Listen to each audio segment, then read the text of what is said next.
Apparently, they were right to use a graphic image, but lessons have been learned. So, there's that. You may have seen it yourself. Let's see. Father and child, face down, drowned dead. And obviously that's quite a striking image. That's going to cause a few emotions. Well, that's the whole point of it, isn't it? It seems often that, well, not too often. This kind of happened a couple of years ago with the drowned toddler before they finally opened the doors and let all the migrants into Europe, especially into the UK and Germany and so on, blah, blah, blah, blah, blah, blah. Seems to be just using the same tactic again of showing like dead kids drowned. Now, obviously this stuff happens, but it's, why? It's the why are they doing it? Why are they showing it? Well, we know why. We know what the end goal, or what they want the end goal to be. That's media for you. Because on the one, in the UK, on the one hand, you had one bunch of photographs being passed around, say by the Daily Mail and the Sun, talking about the buff young men of fighting age that they were quite obsessed with. Well, look at these. These are all young buff men of fighting age. Why are they coming over? I was like, I don't know. Buff young men want to escape as well. And then all the other media outlets, they're a bit lefty loony, were like, oh, look at this dead child. Look at this dead child. One's supposed to scare you and the other one was supposed to make you cry. Because dead kids will do it to you. That's what happened. When they show you images of dead kids, it definitely brings out the correct emotion. Even though it's happened, it's like,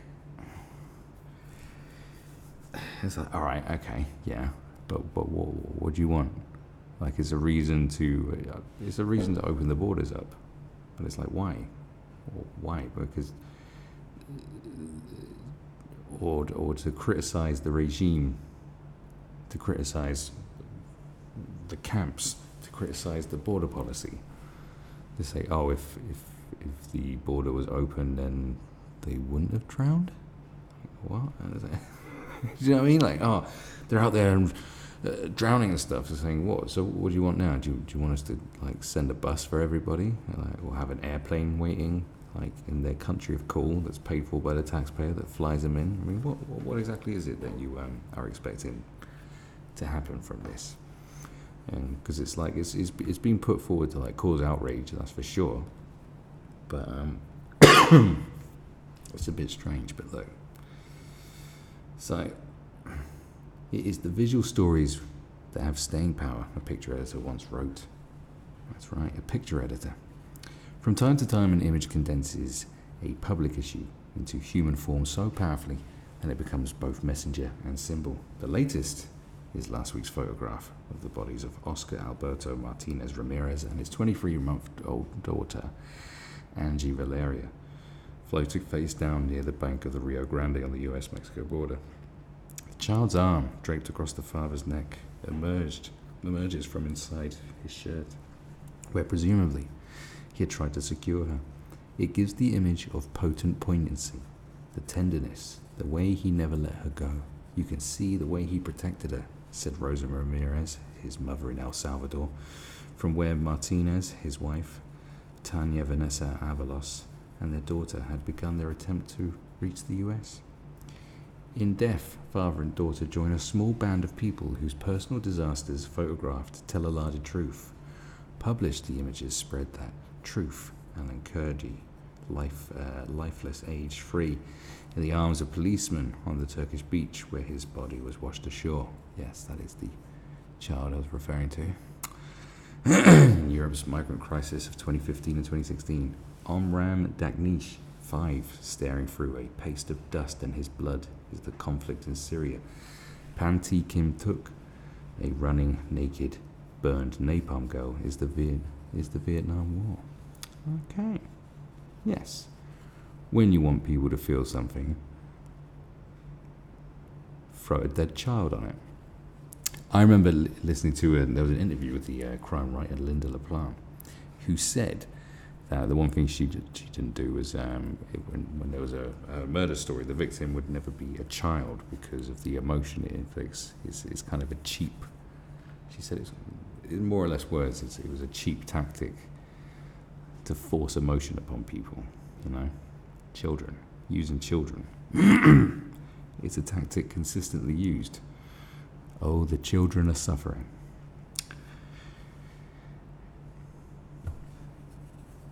You know, as in, you should give a shit anyway. To weigh images such as these, the standards guiding most serious newsrooms include: do not use gratuitously, provide context, give appropriate warnings, consider the sensitivities of the grieving, and respect the dignity of the deceased, and explain your decision. Even readers who would have made a different call, who may be angered or upset by the image, will appreciate an account of your reasoning. That's right. Using the image of a dead child for clicks to sell papers is still fucked. I'm just going to put it out there. I think it's fucked. Okay. It's fucked. Because what is your aim from this? It's for one, it's about shares and money. That's what it is. Traffic. Two, it's also pushing a political agenda, because all of these outlets are politicized now anyway. They're all campaigning for something, and that's what it suits. You know, they'll hide behind the fact that no, we believe in humanity and the good cause, and we want the children to be safe and not to be drowning. It's okay. If it was your side of the coin, your side of the fence, whatever you want to say, that was responsible for this kind of thing, you wouldn't give us half amount of shits as you do, would you? So, I call bullshit. Okay.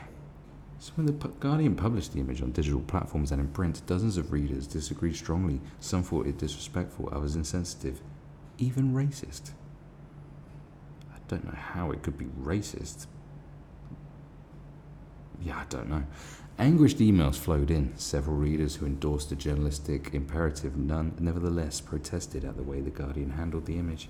The editor-in-chief, Catherine Viner, told me, "We thought very hard about whether to use the photograph. We decided that it is an incredibly powerful image that would have a great impact and perhaps make people understand the human cost of the migrant crisis in the US." Yes, that's exactly what you thought, I'm sure.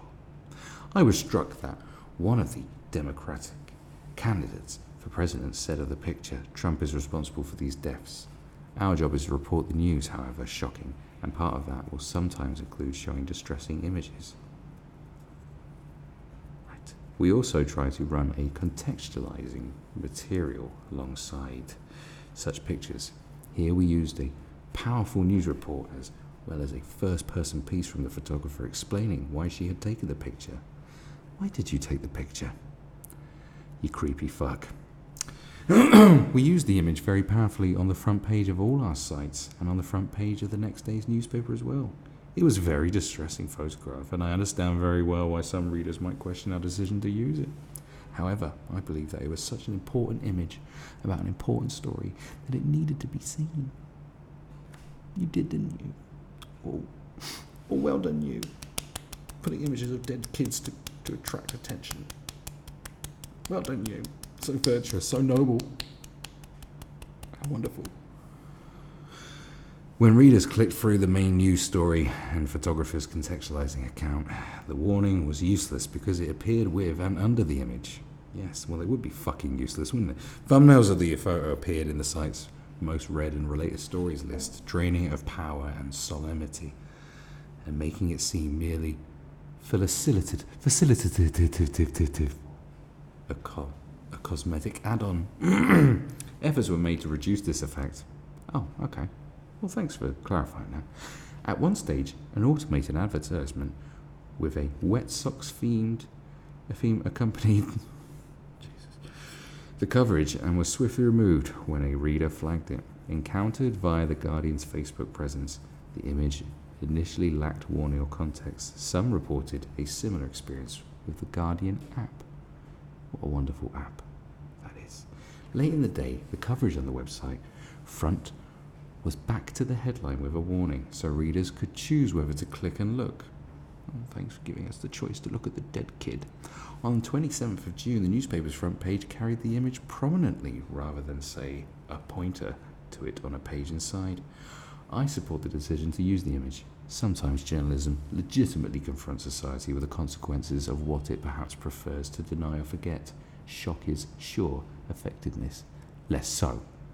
And I sympathise with the challenges editors face in managing their content on different platforms, some third-party controlled, but valid criticisms were made by readers of how The Guardian handled this image, and lessons can be learned before the inevitable next time. Ineffective warnings in particular risk being perceived, however unfairly, as cynicism, and that corrodes trust. Paul Chadwick is The Guardian's readers' editor. Him, that man there. Wow, okay.